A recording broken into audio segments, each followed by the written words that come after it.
Depuis le 1er février, de nouvelles règles du jeu en matière de fiscalité des plus-values immobilières sont entrées en vigueur.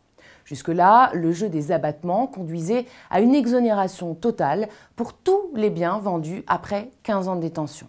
Vous devrez désormais attendre 30 ans pour échapper totalement à l'impôt. La résidence principale reste exonérée. En revanche, tous les autres biens, résidences secondaires, logements vides, biens en location, terrains constructibles, seront soumis au nouveau régime.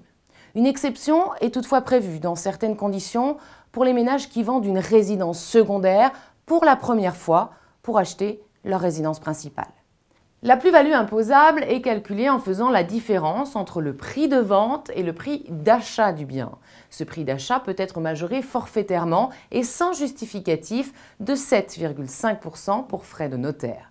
Il peut également être majoré de 15% au bout de 5 ans pour travaux.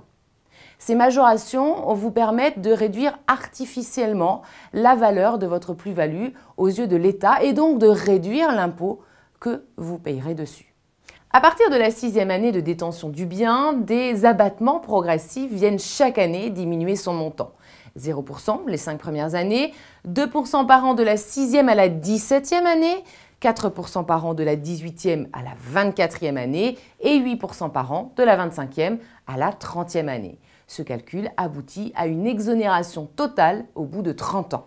Le niveau de taxation a lui aussi été modifié. En effet, si le taux d'imposition reste de 19%, les prélèvements sociaux ont été portés de 12,3% à 13,5%, soit un taux de taxation global de 32,5%.